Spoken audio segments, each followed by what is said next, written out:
जय हिंद फ्रेंड्स, मेरा नाम है निशांत और वेलकम टू स्टडी अड्डा ऑफ सीएपीएफ। जय हिंद फ्रेंड्स, मेरा नाम है निशांत और वेलकम टू स्टडी अड्डा ऑफ सीएपीएफ बाय शिव। तो जैसा कि आप थंबनेल देख चुके हैं कि आज हम स्टार्ट करने वाले हैं फिजिक्स की पहली क्लास। और जैसे कि आज गणेश चतुर्थी है तो उस उपलक्ष्य में मैं जो पहला काम है वो भगवान की विशेष के साथ स्टार्ट करना चाहता हूं। जैसे कि हमारे गणेश जी भगवान है तो उनके लिए उन्हें सबसे पहले पूजा की जाती है हमेशा ही उनकी। तो स्टार्ट करते हैं बिना किसी देरी के साथ। और आई होप आप सब नोटबुक्स वगैरह लेके बैठे होंगे ताकि जो भी चीजें मैं बताऊं वो चीजें आप लिख सको। ठीक है, तो जैसा भी है अभी आप धीरे धीरे सुनिएगा कि मैं क्या बता रहा हूं। तो फिजिक्स का जो पहला टॉपिक मैंने लिया है वो यूनिट एंड डायमेंशन लिया है। और यूनिट एंड डायमेंशन मैं 2 वीडियोस में कवर करने की कोशिश करूंगा और जितना हो सकता है उतना पेपर से ओरिएंटेड बताऊंगा।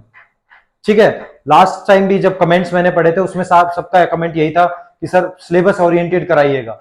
तो बेटा सिलेबस ओरिएंटेड जो टॉपिक है वही मिलेगा। तो जैसे सबसे पहले अगर मैं बात करूं यूनिट एंड डायमेंशन की, तो बेसिक डेफिनेशन यूनिट की पढ़ो या डायमेंशन की पढ़ो, उनको पढ़ने का कुछ फायदा नहीं है। बस एक चीज याद रखो कि भाई जो फिजिकल क्वांटिटी है ये सारी चीज स्टार्ट होती है कहां से? फिजिकल क्वांटिटी से। और जो भी फिजिकल क्वांटिटी है, मैंने जैसे फिजिकल क्वांटिटी को पी से डिनोट किया, तो ये हमेशा कुछ इस तरीके से होगी, that is numerical value multiply by unit. तो कुछ इस तरीके से एक रिलेशन आता है। जैसे मैं न्यूमेरिकल वैल्यू को एन से डिनोट करूं और इसको यू से डिनोट करूं तो मेरे पास एक रिलेशन आया, that is P is equal to N U. तो एक बहुत इंपॉर्टेंट रिलेशन है जहां में पता चल रहा है पी कोई फिजिकल क्वांटिटी है, एन न्यूमेरिकल वैल्यू है और यू कोई क्या है? यूनिट है। जैसे अगर मैं बात करूं, अगर हम मार्केट जाते हैं, मार्केट में जाके मैं कहूं कि भाई मेरे को 10 केजी बनाना चाहिए, तो मैंने बताया ना क्या चाहिए और कितना चाहिए, कितना केजी चाहिए वो सब बताया।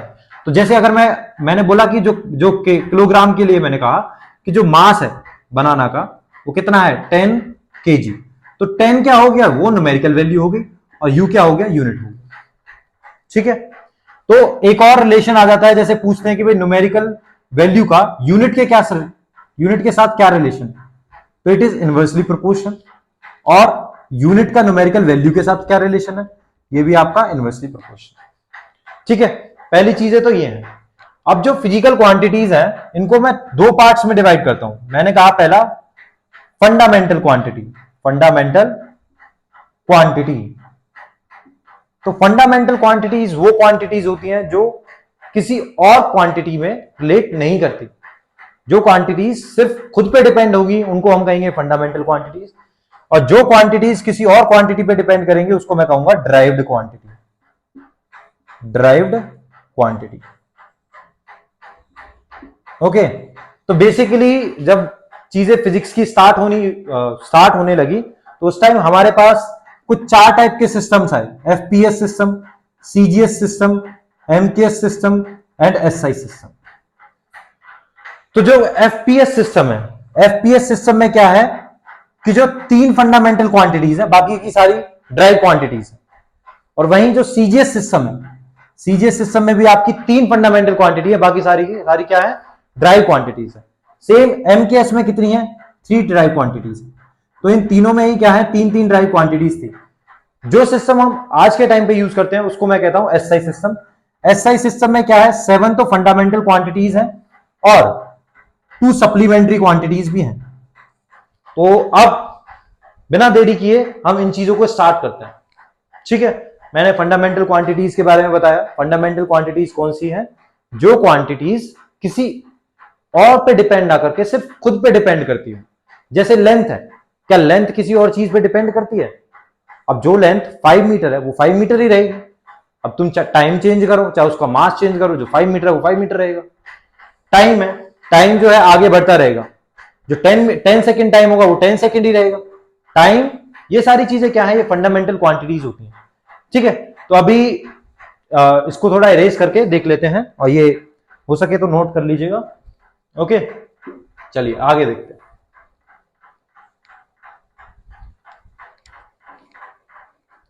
तो आगे जैसे मैंने कहा कि फिजिकल क्वांटिटीज के बारे में बात कर रहे हैं और फंडामेंटल क्वांटिटीज मैंने कहा। Fundamental quantity. फंडामेंटल क्वांटिटीज में जैसे मैंने कहा एसआई सिस्टम में, एफपीएस सिस्टम में कहा, मैंने सिस्टम भी लिखता हूं मैं साथ में, इधर एफपीएस सिस्टम, इधर सीजीएस सिस्टम, इधर एमकेएस सिस्टम और इधर एसआई सिस्टम। एसआई सिस्टम के लिए थोड़ा बाद में करते हैं।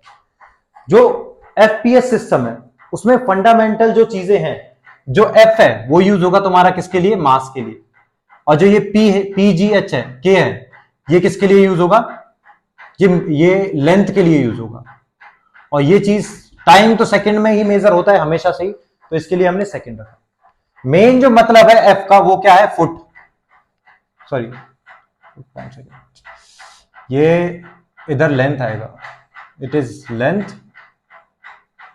It is mass, length mass time. हाँ, तो जो पहली जो चीज है जिसको मैंने कहा लेंथ, इसको अगर मैं एफपीएस सिस्टम में देखूं तो लेंथ को हम मेजर करते थे फुट में, वहीं मास को हम मेजर करते थे पाउंड्स में, और टाइम तो हमेशा से ही सेकंड है। सेम लेंथ के लिए सीजीएस सिस्टम में ये सेंटीमीटर होता है, और मास के लिए क्या होगा, ये ग्राम होगा, और टाइम अभी भी क्या है, सेकंड में ही रहेगा। आगे अगर इसकी बात करें तो ये क्या होता है, मीटर में, और मास हम किलोग्राम में लेते हैं, और टाइम के लिए फिर अगेन सेकंड। तो ये जो तीन सिस्टम है हमने एक बार में ही पढ़ लिए कि भाई जो लेंथ है उसको हम फुट से करेंगे एफपीएस सिस्टम में, मास है उसको पाउंड से करेंगे, टाइम है उसको सेकंड से करेंगे, लेंथ सीजीएस सिस्टम में सेंटीमीटर, और लेंथ एमकेएस सिस्टम में मीटर। तो ये तीनों चीजें तो एक बार में ही कवर होगा। बात करते हैं हम किसके बारे में, एसआई सिस्टम के फंडामेंटल क्वांटिटीज के बारे में, क्योंकि एसआई सिस्टम फंडामेंटल क्वांटिटी में 7 क्वांटिटीज है हमारे पास।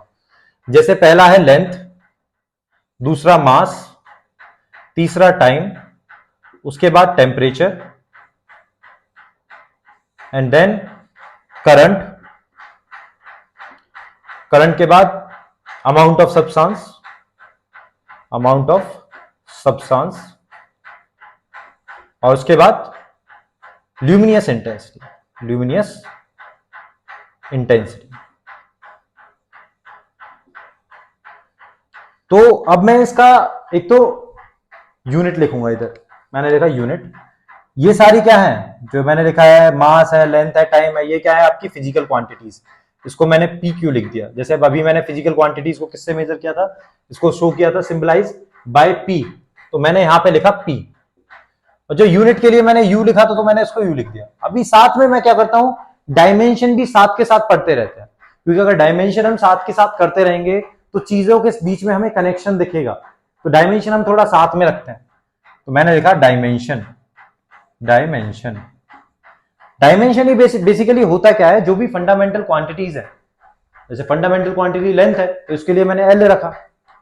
फंडामेंटल क्वांटिटीज का किसी और क्वांटिटी के साथ जो रिलेशन होता है वही उस क्वांटिटी का क्या होगा, डायमेंशन होगा। ये चीज समझ लें।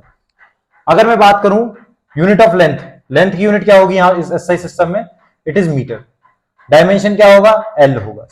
एल इस तरीके से हम ब्रैकेट में रखते हैं उसको, जो भी डायमेंशन। मास क्या होगा, इट इज किलोग्राम, और इसको डिनोट किससे करेंगे, केजी से, सॉरी इसको डिनोट करेंगे किससे, एम से।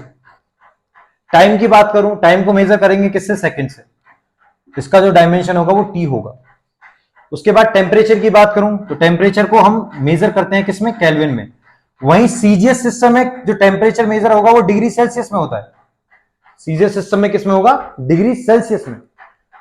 इसके लिए क्या होगा, केल्विन रहेगा। केल्विन के लिए मैंने चलो इसको के मान दिया, डायमेंशन ऑफ दिस इज के।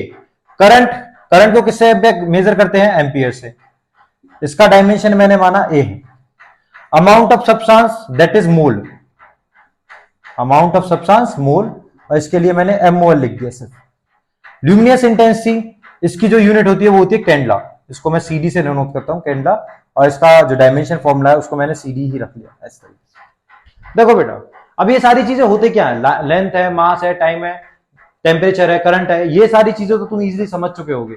यहां तक कि अमाउंट ऑफ सब्सटेंस भी समझ गए होगे, क्योंकि अमाउंट ऑफ सब्सटेंस क्या है, ये तुम्हारा केमिस्ट्री से रिलेटेड होता है। जैसे कितना अमाउंट किसी सब्सटेंस का उसके अंदर है, उसको कहते हैं amount of substance. Luminous intensity क्या है, ल्यूमिनियस इंटेंसिटी, लाइट की जो इंटेंसिटी है उसको हम कहते हैं ल्यूमिनियस इंटेंसिटी।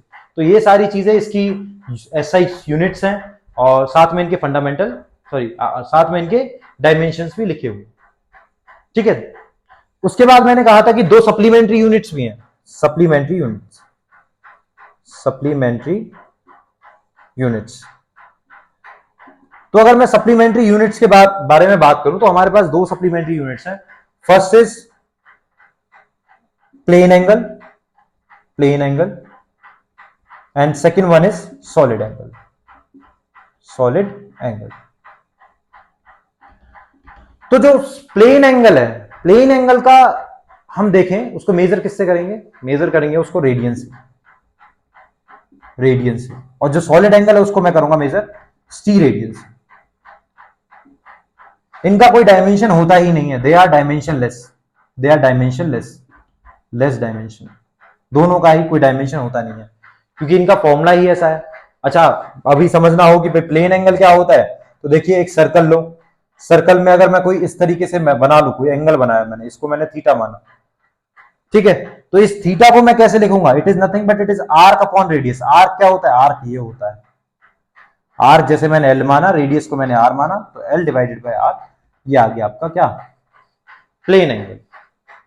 जैसा कि आप देख पा रहे हो कि लेंथ जो यूनिट है, लेंथ का डायमेंशन क्या होगा, एल होगा, रेडियस भी क्या है, एक तरीके की लेंथ है, दोनों का डायमेंशन क्या हुआ, एल हुआ, एल एल से कैंसिल, तो प्लेन एंगल का जो डायमेंशन बना वो 0 बना।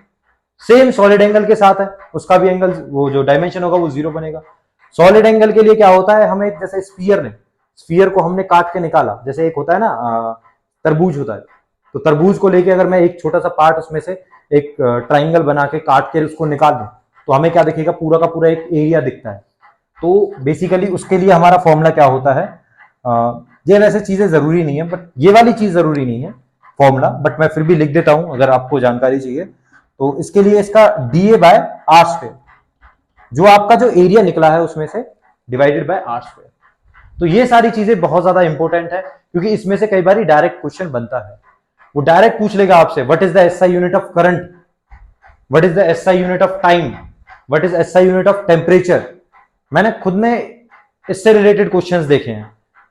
ठीक है, चलिए, अगर स्क्रीनशॉट लेना है तो आप स्क्रीनशॉट ले लीजिए, अगर आप नोटबुक लेके बैठे हुए हो तो वो चीजें लिख लेना। आगे हम बात करते हैं किसी और चीज के बारे में।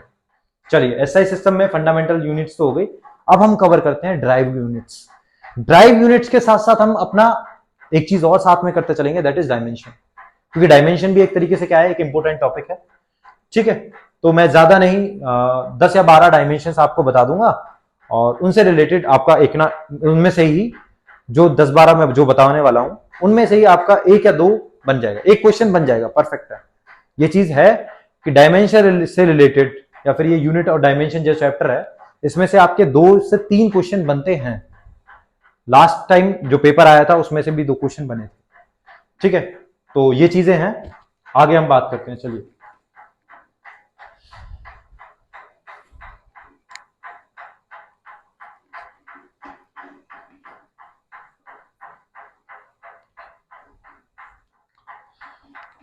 हाँ जी, तो अगली जो चीज है वो है आपकी drive quantity, derived quantities. Drive quantities में क्या होता है बेसिकली, इसके लिए भी हम पूरा का पूरा एक चार्ट बना सकते हैं। जैसे अगर मैं बात करूं, देखिए लेंथ का आपको पता है, जितनी भी टाइप की लेंथ होगी उन सबका डायमेंशन एल होगा और उसको मीटर से ही हम मेजर करेंगे। अगर मैं बात करूं किसकी, एरिया की, तो एरिया का क्या होगा, पहले फॉर्मूला देखते हैं, पहले यूनिट देखते हैं, यूनिट क्या होती है एरिया की। वो एरिया का फॉर्मूला क्या होता है, that is length into breadth. मैंने ये मान लिया लेंथ इनटू ब्रेथ, मैंने रेक्टेंगल ले लो या कोई भी ले लो, उसमें क्या है, 2 लेंथ का मल्टीप्लाई होता ही है। कोई भी एरिया देख लेना, सब में 2 लेंथ का मल्टीप्लाई होगा। तो यहां से हमारा जो डायमेंशन, उसका जो यूनिट आएगी वो आएगी मीटर स्क्वायर। और उसके डायमेंशन की बात करूं तो ये बताइए, इसका लेंथ एल है, इसका एल है, तो ये क्या बन गया, एल स्क्वायर। ये चीज याद रखना, अभी वो चीजें थोड़ी आगे आएंगी। आपको बताना है कि what is the dimension of volume, volume का डायमेंशन बताना है और एक वेलोसिटी का डायमेंशन बताना है। वेलोसिटी का फॉर्मूला आप सबको पता है, वेलोसिटी क्या होता है, लेंथ अपॉन टाइम, और यहां हम कह सकते हैं displacement upon time. Basically it is displacement upon time. ये डिस्प्लेसमेंट, सारी चीजें हम लोग जो है डिस्कस करने वाले हैं। और इनके इसका डायमेंशन और इसकी यूनिट बताइएगा। और सेम सेम ये होता है किसके लिए, स्पीड के लिए, स्पीड के लिए और इसके लिए सेम होता है। अगर मैं बात करूं एक्सेलरेशन की, मैं बात करूं किसकी, एक्सेलरेशन की, चलो वेलोसिटी का बता देते हैं, आपको वॉल्यूम का बताना है। वेलोसिटी की बात करूं तो इसका जो एसआई यूनिट होगी वो क्या होगी, मीटर पर सेकेंड होगी। और इसका डायमेंशन क्या होगा, देखिए ऊपर वाली चीज है जो डिस्प्लेसमेंट, उसको मैं किससे, लेंथ से मेजर करता हूं। नीचे वाली जो यूनिट है टाइम, टाइम को सेकेंड से मेजर करता हूं। तो इसके लिए मैं क्या लिख सकता हूं, एल टी, एल टी -1, -1 मतलब वो डिवाइड में है, इसलिए हम लगाएंगे पावर -1। ठीक है, आगे करते हैं जिसको मैंने कहा एक्सेलरेशन। एक्सेलरेशन क्या होता है, velocity divided by time. Velocity divided by time, velocity का जो है वो क्या था, मीटर पर सेकंड। मीटर पर सेकंड में एक और डिवाइडेड बाय सेकंड लगा हुआ है, तो इसको मैं क्या कहूंगा, इसकी यूनिट क्या हो जाएगी, मीटर पर सेकंड स्क्वायर। और इसका डायमेंशन क्या होगा, दैट इज एल टी -2। ठीक है, सारी चीजें बहुत ही ज्यादा बेसिक से बता रहे हैं और बहुत ही डीप बता रहे हैं, और इनमें से क्वेश्चन ही बनता है ज्यादातर। नेक्स्ट चीज जो इसके बारे में बात करें, मैंने कहा फोर्स। फोर्स का बेटा फॉर्मूला क्या होता है, फोर्स का फॉर्मूला होता है M A, mass into acceleration. Mass into acceleration होता है, तो यूनिट क्या बनेगी, यूनिट तो बेसिकली सबको पता है, दैट इज न्यूटन। या फिर और मैं एक और यूनिट कह सकता हूं, इसके अकॉर्डिंग एक और यूनिट बन जाएगी, इसकी क्या बनेगी, आगे देखो क्या लगा हुआ है, मास लगा हुआ है, मास के बाद एक्सेलरेशन। एक्सेलरेशन की यूनिट तो ये होगी, मास के लिए क्या यूनिट रखनी पड़ेगी, that is KG, KG metre पर सेकेंड स्क्वायर। तो इसका डायमेंशन क्या बनना चाहिए, इसके लिए m, इसके लिए l, इसके लिए -2, ये बन गया इसका डायमेंशन। तो okay student, we have discussed about the derived quantities till the force, but due to low of storage we are not able to make the video complete. तो basically I was thinking we are going to make the long video, but due to of storage we are not able to make it. तो next time अभी क्या करेंगे कि we will just go live. तो YouTube पे हम एक live video session बना लेंगे, उसमें आप सभी एक साथ आ जाइए करिएगा। और टाइमिंग्स जो है वो ग्रुप में या फिर आपको YouTube के थ्रू हम इंफॉर्मेशन दे देंगे। ओके, आप बने रहिए चैनल के साथ, और बहुत बहुत thank you for watching the video. And बस वीडियो को शेयर करते रहिए, लाइक करते रहिए, कमेंट करते रहिए, और मैं तो कहता हूं आपका सिलेक्शन इस बार पक्का होगा अगर आप इसी तरह मेहनत करते रहते। तो जय हिंद दोस्तों।